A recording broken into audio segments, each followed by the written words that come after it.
விஜய்க்கு பாட்டி ரொம்ப பதட்டமா கால் பண்ணுறாங்க. கால் பண்ணிட்டு, "விஜய் வீடு வரைக்கும் வந்துட்டு போடா" அப்படின்னு சொல்லி கேட்குறாங்க. "என்னாச்சு பாட்டி? நான் எதுக்கு வீட்டுக்கு வரணும்?" அப்படின்னு சொல்லி கேட்குறாங்க. "ஏன்டா டேய் வீட்டுக்கு வாடா, அவசரமா இல்லாம ஒரு பிரச்சனை இல்லாம உனக்கு நான் கூப்பிடுவேனா? வீட்டுக்கு வா" அப்படின்னு சொல்கிறாங்க. "ஏன் பாட்டி இவ்வளோ தூரம் இப்படி பேசுகிறாங்களே? இது என்னன்னு தெரியலையே, சரி போய் பார்த்துட்டு வருவோம்" அப்படிங்கிற மாதிரி காவேரி கிட்ட சொல்லிட்டு கிளம்புறாங்க. அப்போ காவேரி, "நானும் வேணா அங்கே வரட்டுமாங்க" அப்படின்னு சொல்லிட்டு, "நீ எல்லாம் அங்கே வர வேண்டாம், நீ இங்கேயே இரு, நான் போய் என்னன்னு பார்த்துட்டு உனக்கு நான் கால் பண்ணி சொல்கிறேன்னு" சொல்லிட்டு பதட்டமா வந்துட்டு விஜயும் கிளம்பி போகிறாரு. கிளம்பி போனதுக்கப்புறம் அங்கே போய் போனதுக்கப்புறம் தான் தெரிஞ்சது, வீட்டில் பொருள் அப்படி சிதறி கிடக்குது. என்னாச்சுன்னு தெரியலையே, தாத்தா பாட்டின்னு சொல்லிட்டு கூப்பிட்டே வராங்க. விஜயோட சவுண்டு கேட்டோன்னே வந்து பாட்டி ரூம்லேருந்து வெளில வராங்க. வந்தோன்னே, "என்னாச்சு பாட்டி?" அப்படின்னு சொல்லி கேட்குறாங்க. "நீ வீட்டில் இல்ல நடக்கக்கூடாதெல்லாம் நடந்துட்டு இருக்குதுடா" அப்படின்னு சொல்கிறாங்க. "என்னாச்சு பாட்டி?" அப்படின்னு சொல்லி கேட்குறப்போ, "ஆமாண்டா, வீட்டுக்கு யார் வந்தாங்க தெரியுமா? அதான் அந்த அஜய் வந்திருந்தான்டா" அப்படின்னு சொல்கிறாங்க. "அஜய் வந்தா எதுக்கு பொருளெல்லாம் போட்டு இப்படி உடச்சிட்டு போகிறான்? என்னதான் ஆச்சு அவனுக்கு?" அப்படின்னு சொல்லி கேட்குறாங்க. அப்போ வந்துட்டு, "அவன் இந்த வீட்டில் இருக்கிறதுக்கு எல்லா உரிமையும் அவனுக்கு தான் இருக்கா. இந்த வீட்டில் இருக்கிற ப எல்லாமே அவனுக்கு தான் சொத்தம், சொகம் எல்லாமே வந்து அவனுக்கு தான் சொந்தம்" அப்படின்னு சொல்லிட்டு உரிமை கொண்டாடுறான்டா. அது மட்டும் இல்லாமல் வந்துட்டு நானும் வந்து தாத்தா வந்து, "அதெல்லாம் கிடையாது. விஜய் ஏதோ கோவிச்சுட்டு போயிருக்கான். அவன் திரும்ப அங்கே வந்துருவான்" அப்படின்னு சொன்னதுக்கு, எங்களெல்லாம் வந்து அடிக்கிறதுக்கு பாய்ஞ்சுட்டான். அவன் ட்ரிங்க்ஸ் பண்ணியிருந்தான்னு நினைக்கிறேன் அநேகமா. என்னன்னு தெரியல. எங்களால என்ன பண்ணுறதுன்னு ஒண்ணும் புரியல. நான் உனக்கு கால் பண்ணுறப்போ கூட அவன் அங்கே தான் இருந்தான். நான் உனக்கு ஃபோன் பண்ணதுக்கு அப்புறம் தான் சரி ஓகே நீ வந்துருவ அப்படிங்கிறக்காக தான் கிளம்பி போயிட்டான்டா. என்ன பண்ணுறதுனே தெரியல அப்படின்னு சொல்லிட்டு பாட்டி வந்து அழறாங்க. அப்போ தாத்தா சொல்கிறாங்க, தாத்தா தாத்தா சொல்கிறாரு, "விஜய் இங்கே எதுவுமே சரியில்ல விஜய். நீ இங்கேயே வந்துடுடா" அப்படின்னு சொல்கிறாங்க. "என்ன தாத்தா பேசுகிறீங்க? நான் தான் அன்றைக்கி தான் தெளிவாக சொல்லிட்டேன்ல" அப்படின்னு சொல்கிறாங்க. "பரவாயில்லடா, நீ சொன்னது சொன்னதாவே இருந்துட்டு போகுது. ஆனா, அங்க நடக்கிறதெல்லாம் நீ பார்த்துக்கிட்டு தானே இருக்க" அப்படின்னு சொல்றாங்க. "எதுக்கு இப்ப அவன் வந்து அப்படி பண்ணிட்டு போனான்? நான் போய் அவன என்ன ஏதுன்னு கேட்கிறேன்" அப்படின்னு சொல்றாங்க. "வேண்டாம்டா, போய் நீங்க 2 பேரும் நீ போய் கேட்க போய் பிரச்சனை தான் பெருசாகும். வேண்டாம் விடு" அப்படின்னு சொல்றாங்க. "எப்படி தாத்தா அப்படியே நான் விட முடியும்? சொல்லுங்க பார்க்கலாம். இவன் இப்படி நான் இல்லைன்னா அவன் என்ன வேணா பண்ணுவானா? ஆள் இருந்தா ஒரு மாரி, இல்லைன்னா ஒரு மாரி. இந்த வீட்டுக்குள்ளேயே அவன் வராம இருந்தான். எல்லாம் இந்த சித்தினால. சித்தி வர மாரி வந்தாங்க. அதுக்கப்புறம் வந்துட்டு அந்த சித்தப்பா வந்தாரு. இப்ப அவங்கலாம் இருக்கட்டும்னு சொல்லி பார்த்தா, இப்ப கடைசியில வந்துட்டு இவன் வந்து இப்படி பண்ணிட்டு போயிருக்கானா" அப்படின்னு சொல்றாங்க. அப்போ வந்துட்டு ராதா வந்து கிச்சன்லேருந்து வெளில வராங்க. "விஜய் வா விஜய்" அப்படின்னு சொல்லிட்டு, "ஏன் எதுங்க என்ன உங்க பையன் ஏன் இப்படி பண்ணிக்கிட்டு இருக்கிறான்? அஜய் கிட்ட நீங்க எதுவும் சொல்ல மாட்டீங்களா?" அப்படின்னு சொல்றாங்க.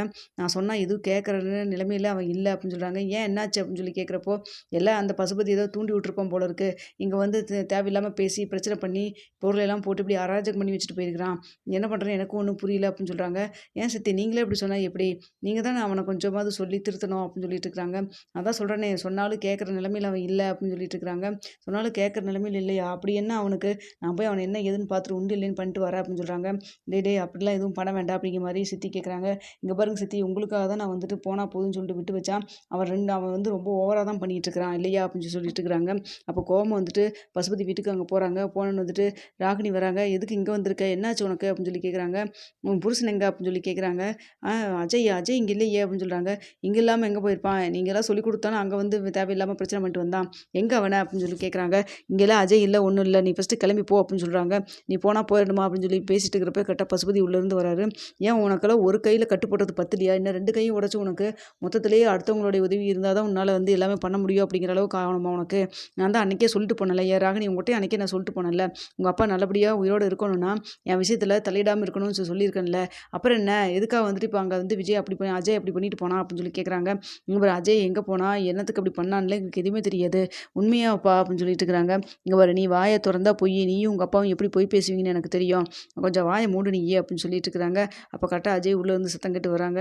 "ஏய் வாடா விஜய், உன்னை தான்டா தேடிட்டு இருந்தேன்" அப்படின்னு சொல்றாங்க. "ஏன்டா தேடிட்டு இருந்தேங்கிறல்ல, பொருளெல்லாம் போட்டு உடைச்சில்ல, நான் தான் வருவேன்னு தெரிஞ்சிருச்சுல்ல, அதுக்கப்புறம் அங்கேயே இருக்க வேண்டியதானே, எதுக்குடா பயந்துகிட்டு இங்க வந்து ஒளிஞ்சிட்டு இருக்கிற நீ?" அப்படின்னு சொல்றாங்க. "பயமா? எனக்கா? உங்கிட்டயா? அதெல்லாம் ஒண்ணும் கிடையவே கிடையாது. உன் பாட்டியும் தாத்தாவும் அப்படியே கூட்டிட்டு போ வேண்டியதானே, அந்த சொத்து எல்லாமே எனக்கு தானே சேர வேண்டியது இருக்கு. அதுக்கப்புறம் எதுக்கு உங்க தாத்தாவும் பாட்டியும் அங்கேயே இருக்காங்க சொல்லு" அப்படின்னு சொல்லி கேட்குறாங்க.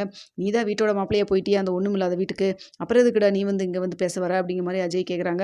"டேய் இங்க பார்றா, நீ நார்மலாவே இல்ல, ஒழுங்கா மரியாதையா இருந்துக்கோ.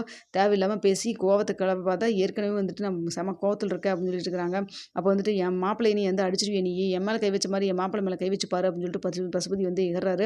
"உன்னை எல்லாம் சும்மா விடக்கூடாது. ஏற்கனவே உன் மேல செம கோவத்துல இருக்கேன். நானே வந்து உன்னைய நேர்ல பார்க்கணும்னு நினைச்சிட்டு இருந்தேன். நீயே வந்து வம்பிழுத்து என்னைய இங்க வர வச்சிருக்க. உன்னையெல்லாம் சும்மா விடக்கூடாதுன்னு" சொல்லிட்டு அடிக்க பாயுறாங்க. அப்போ வந்து ராகினி வந்துட்டு, "எங்க அப்பா மேல ஒரு அடி பட்டுதுன்னா, அதுக்கப்புறம் நான் பார்த்துக்கோ. நல்லா இருக்காது" அப்படின்னு சொல்றாங்க. "என்ன பண்ண முடியும் உன்னால? என்ன பண்ண முடியும்?" அப்படின்னு சொல்லிட்டு வந்துட்டு ராகினிய அடிக்கிற மாரி போறாரு. அப்போ வந்துட்டு அத பார்த்துட்டு இருக்கிற அஜய், "என் கண்ணு முன்னாடியே என் பொண்டாட்டிய நீ அடிச்சிருவியாடா?" அப்படின்னு சொல்லிட்டு இது பண்றாங்க. பொண்டாட்டி அடிக்கிறதுக்கு முன்னாடி ஃபர்ஸ்ட்டு உன்னையும் 2 அடிச்சு பல்ல 2 கழட்டி குடுத்தா சரியா போயிரும்டா. ஆள் இல்லாதப்ப என்னென்ன வேல பார்த்துட்டு இருக்க? எனக்கு தாத்தா பாட்டினா உனக்கு அவங்க தாத்தா பாட்டி இல்லையாடா? அப்படிதான் வந்து வீட்ல நடந்துக்குவியா வயசானவங்க இருக்கிறப்போ? அதுவும் வந்து சித்தியும் சொல்லியிருக்காங்க. அதுவும் அவிங்க சொல்றதையும் கேட்காம, நீ இவிங்க பேச்செல்லாம் கேட்டு என்னென்னமோ வேல பார்த்து வச்சுட்டு இருந்திருக்க" அப்படின்னு சொல்றாங்க. "இங்க பாரு, நீ சொன்னான்லாம் கேட்க முடியாது, எங்கள் அம்மா சொன்னாலும் கேட்க முடியாது, நான் இப்படி தான்டா இருப்பேன் அப்படின்னு சொல்லிட்டு இருக்காங்க. நான் என்ன சொன்னாலும் இப்போதைக்கு உன் மண்டையில் ஏறவே ஏறாது. அந்தளவுக்கு இவங்க பாடம் எடுத்து வச்சுருக்காங்க. எல்லாம் இவங்கள சொல்லணும். ஃபஸ்ட்டு ஸ்டேஷனில் போய் நான் கம்ப்ளைண்ட் கொடுக்குறேன். இனிமேல் வீட்டில் எந்த பிரச்சனை நடந்தாலும் அதுக்கு முழுக்க முழுக்க நீங்கள்லாம் தான் காரணம்னு சொல்லிட்டு உங்கள் பேரில் ஃபஸ்ட்டு போய் போலீஸ் ஸ்டேஷனில் கம்ப்ளைண்ட் கொடுத்தா எல்லாம் சரியாக போயிடும் அப்படின்னு சொல்கிறாங்க.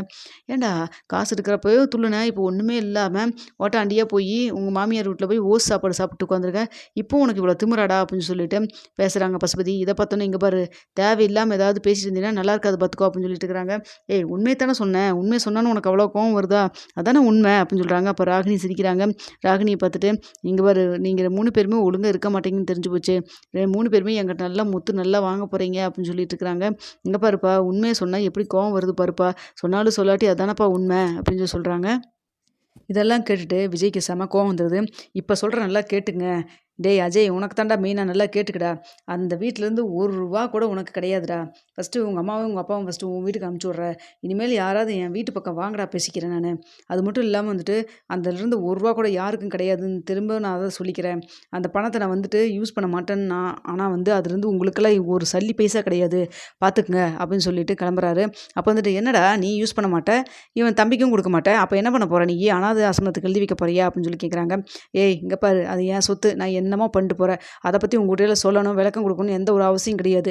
அந்த காசு பணம் உள்ள உங்களுக்கு வரும் அப்படிங்கிற காரணத்துக்காக தான் நீ வந்து வீட்டில் அந்த பணி பண்ணிட்டு வந்தனையே, இனிமேல் கால் எடுத்து உள்ளே போய் பேசிக்கிறேன், அதுக்கு முன்னாடி ஸ்டேஷனில் கம்ப்ளைண்ட் கொடுக்குறேன், நீ வந்து இனிமேல் வீட்டுக்குள்ளே வா, அதுக்கப்புறம் என்ன நடக்குதுன்னு மட்டும் பாரு அப்படின்னு சொல்லிட்டு கோவமாக கிளம்பிடுறாங்க. அப்போ வந்துட்டு என்னப்பா இப்படி ஆயிடுச்சு அப்படின்னு சொல்லிட்டு ராகினி சொல்கிறாங்க. ஆமாம் அதெல்லாம் ஒன்றும் கிடையாது, அவன் சொத்து இங்கே தான் வரப்போகுது, நீ வேணால் பார்த்துக்கிட்டே இரு அப்படின்னு சொல்லிட்டு இருக்கிறாங்க. அதை பார்த்துட்டு அஜய் சொல்கிறாங்க, ஆமாம் மாமா கரெக்டாக சொன்னீங்க நீங்கள் அப்படின்னு சொல்லிட்டு உள்ளே போய் தூங்கலான்னு சொல்லிட்டு போயிடுறாரு. அதுக்கப்புறம் வந்துட்டு வீட்டுக்கு போயிட்டு தாத்தாவங்கிட்ட பாட்டிக்கிட்டு இங்கே பாருங்க, இனிமேல் எதுக்கும் பயப்படாதீங்க, இங்கே இனிமேல் அவன்லாம் வரமாட்டான், இந்த சொத்துலேருந்து ரூபா கூட அவனுக்கு கிடையாதுன்னு சொல்லிட்டு அப்படின்னு சொல்லிட்டு இருக்கிறாங்க. அப்போ வந்துட்டு ராதா சொல்கிறாங்க, என்னப்பா இப்படி பேசிட்டு வந்திருக்க அப்படின்னு சொல்கிறாங்க. வேற என்ன சித்தி சொல்ல சொல்கிறீங்க, அப்போ சொத்துக்காக தான் நீங்களும் வந்து இங்கே வந்துருக்கீங்களா, நீங்களும் உங்கள் வீட்டுக்காரரை கூப்பிட்டு தயவுசெய்து கிளம்புங்க, இங்கே இருக்காதீங்க, நீங்கள் இருக்கங்காட்டி தானே அஜய் இங்கே வந்துட்டு இருக்கிறான், நீங்கள் கிளம்புங்க முதல்ல அப்படின்னு சொல்லிட்டு இருக்கிறாங்க. அப்போ அவனோட சித்தப்பா சொல்கிறாங்க, என்னப்பா சொல்லிட்டு வந்த நீயே, ரூபா கூட கிடையாதுன்னா அப்போ அஜய்க்கு என்னதான் சொத்து இருக்குது அப்படின்னு சொல்கிறாங்க. நீங்கள் சம்பாரிச்சு கொடுங்க, இங்கே வந்து எதுக்கு அடுத்தவங்க வீட்டில் உட்காந்துக்கிட்டு பணம் வேணும் காசு வேணும்னு சொல்லிட்டு இருக்கிறீங்க, அதான் பொண்ணை கட்டி கொடுத்தாட்டில்ல கொடுத்துட்டாங்கல்ல எங்கள் தாத்தா, அதுக்கப்புறம் எதுக்கு நீங்கள் வந்து உட்காந்துட்டு இருக்கீங்க மானம் கட்டு போய், நான் தான் வீட்டுக்குள்ளே வராதீங்கன்னு சொல்கிறேன்ல, அடிச்சு முழுக்கினா கூட மறுபடியும் எதுக்கு இங்கே வந்துட்டு இருக்கிறீங்க, கிளம்புங்க ஃபஸ்ட்டு வீட்டில் இருந்து அப்படின்னு சொல்லிட்டு இருக்கிறாங்க. என்ன விஜய் இப்படி சொல்லிட்டு இருக்கிற, கொஞ்சம் கூட மரியாதை இல்லாமல் அப்படின்னு சொல்கிறாங்க. மரியாதை கொடுக்குற மாதிரி நீங்கள் நடந்துக்கிட்டால் நான் மரியாதை கொடுப்பேன், பெத்த பையனை தூண்டி விட்டு இங்கே தேவையில்லாமல் பிரச்சனை பண்ணிவிட்டு வயசானவங்க இருக்காங்க கஷ்டப்படுவாங்கன்னு கூட யோசிக்காமல் என்னென்ன வேலை பார்த்து வச்சுருக்கிறீங்க, பையன்கிட்டே வந்து சொல்லிக் கொடுத்து எடுத்து குடிச்சவராக்கி வச்சுக்கிறீங்க, போய் ஃபஸ்ட்டு உங்கள் பையனை திருத்துற வழியை பாருங்கள். அது மட்டும் இல்லாமல் வந்துட்டு இனிமேல் வந்து அடுத்தவங்க பணம் கொடுப்பாங்க காசு கொடுப்பாங்க அப்படின்னு சொல்லிட்டு இது மாதிரிலாம் வந்துட்டு தேவையில்லாமல் கேவலப்பட்டு போகாதீங்க அப்படின்னு சொல்லிட்டு இருக்கிறாங்க. இதெல்லாம் பார்த்துட்டு இருக்கிறாதா, போதும்ப்பா போதும், உன்னை தூக்கி சின்னதுலேருந்து தூக்கி வளர்த்துறதுக்கு உங்கள் சித்தப்பாவுக்கு கிடைச்ச பட்டமெல்லாம் போதும், இனிமேல் ஒரு நிமிஷம் கூட இங்கே இருக்கக்கூடாது, உங்க வாங்க அப்படின்னு சொல்கிறாங்க. என்ன ராதா சொல்கிற அப்படின்னு சொல்லி கேட்குறப்போ, மரியாதை இல்லாத இடத்துல இங்கே என்னங்க நம்மளுக்கு வேலை, வாங்க போகலாம் அப்படின்னு